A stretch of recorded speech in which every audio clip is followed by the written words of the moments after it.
Manchester City are the most decorated club of the modern Premier League era. 6 league titles in 11 years. They won a treble, and they have the most expensive squad ever assembled on English soil. By every visible measure, they built a dynasty. But the Premier League believes that the books don't match the trophies. In February 2023, Manchester City were formally charged with 115 alleged breaches of Premier League financial regulations. 115, spanning nearly a decade, covering everything from how the club reported its finances, to how it paid its players, to whether it even cooperated with the investigation trying to find out. Manchester City deny every single allegation, but the case is now in motion, and the verdict, whenever that comes, could be the most consequential ruling in the history of English football. Let's go back to the beginning. Not the trophies, but the transformation. In September of 2008, the Abu Dhabi United Group completed their takeover of Manchester City. The club that they inherited was a mid-table Premier League side with a new but modest stadium, modest wage bill, and modest ambitions. Within months, all of that changed. Robinho arrived for 32.5 million on deadline day. Then came Manuel Adebayor, Carlos Tevez, Yaya Toure, David Silva, Sergio Aguero. The transfer activity didn't just signal intent, it announced a new financial order in English football. The infrastructure followed: the Etihad campus, the training complex, the academy that became a global model, and the commercial partnerships that multiplied across Abu Dhabi, Asia, and the Americas. Manchester City weren't just buying players, they were constructing a machine designed to compete with the biggest clubs in European football. By the 2010s, it was working. An FA Cup triumph followed by a title in 2012. Then another in 2014. And then the Guardiola era began. And the acceleration became extraordinary. A 100-point season, back-to-back titles, and then a treble in 2023. Records that made City not just the best team in England, but an argument for one of the best in the world. The financial commitment behind that success was staggering. Year after year, the wage bill and transfer spend placed City among the biggest spenders in global football. But the Premier League was watching. The investigation that produced 115 alleged charges didn't begin in 2023. It had been building for years. The Premier League's financial rules exist to maintain competitive balance. Clubs must report their revenue and costs accurately. Player contracts and payments must be fully disclosed. There are limits on how much clubs can lose relative to what they earn. And critically, clubs are expected to cooperate fully when the league investigates potential breaches. But what exactly are the 115 charges? Because the number sounds dramatic. But what the Premier League is actually accusing Manchester City of is far more serious. The alleged violations against Manchester City fall broadly into 4 areas. First, financial reporting. The Premier League alleges that the club failed to provide accurate financial information across multiple seasons. The suggestion is not merely a clerical error, it's that the figures submitted to the league did not fully reflect the full financial picture of the club. Second, player and manager payments. The allegation here is that certain payments were not properly disclosed. In football, a player's full contractual value must be reported. If portions of that value were hidden, inside letters, additional agreements, or payments routed differently, then that represents a material breach of the rules. Third, financial fair play.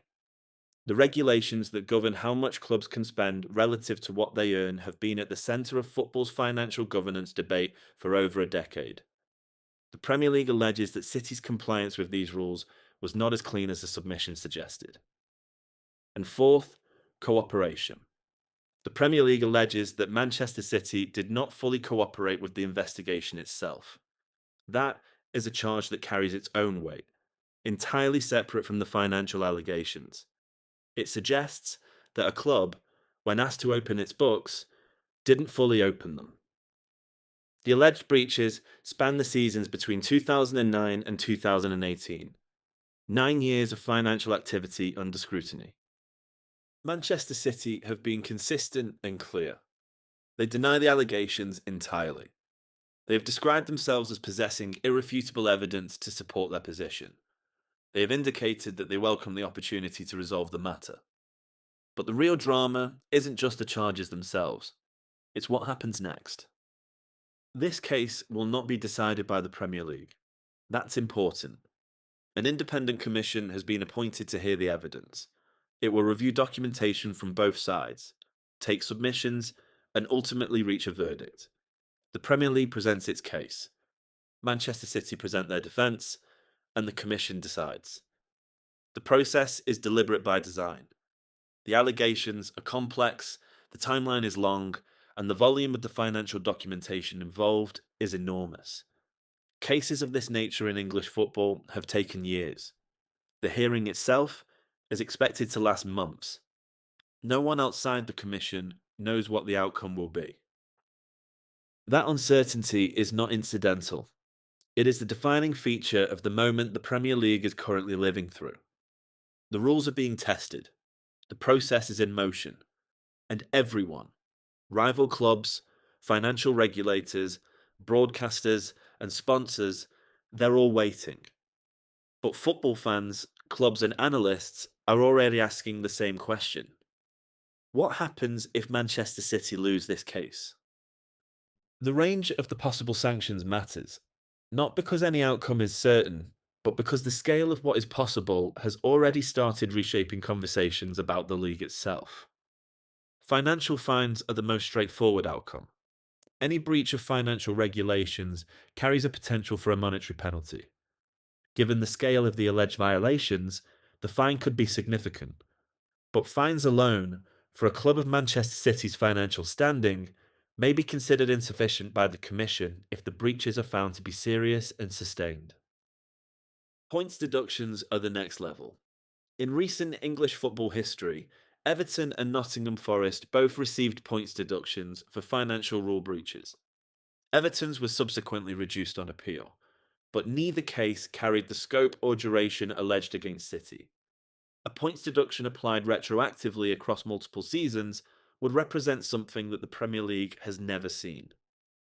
Transfer restrictions would limit the club's ability to operate in the market. For a club that has built its success partly through consistent squad investment, that is not a symbolic sanction. It's a structural one.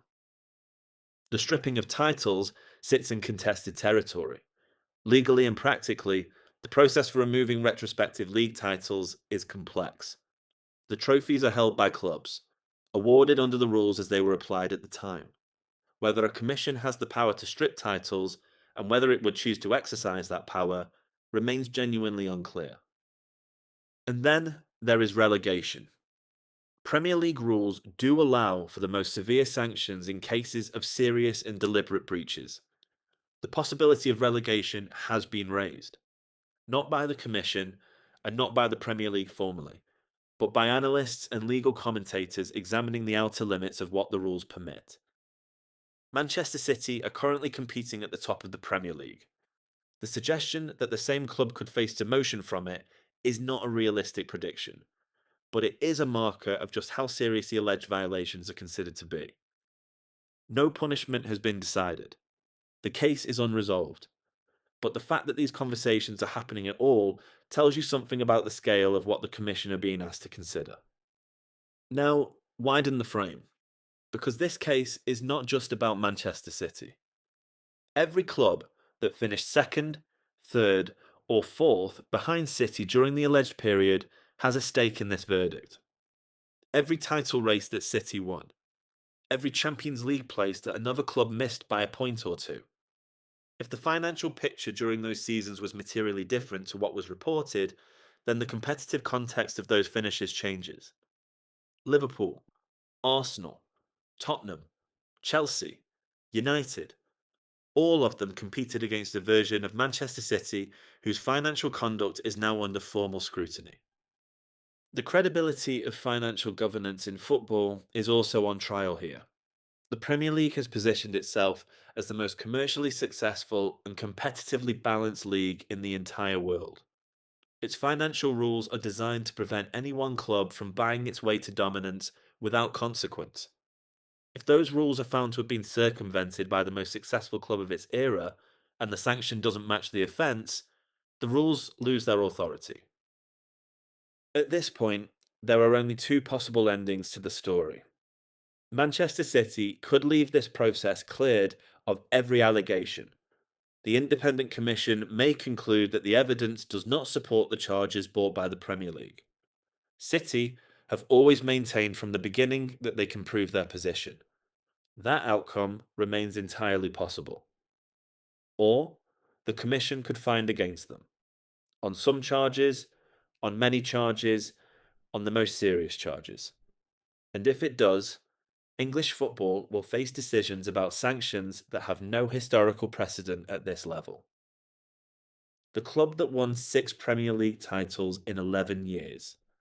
The club that delivered Pep Guardiola's greatest achievements.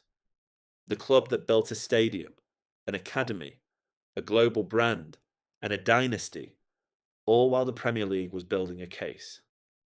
Manchester City built one of the greatest dynasties English football has ever seen. Now, the Commission must decide whether that dynasty was built within the rules. And whatever the answer is, it will change English football forever. If you find this breakdown useful, let me know what you think in the comments. Do you believe Manchester City will be cleared, or do you think the Premier League will win this case? And if you enjoy the deep dives into business and money behind sport, make sure you subscribe. This is Sports Cash Files, where we break down the biggest financial stories in sport.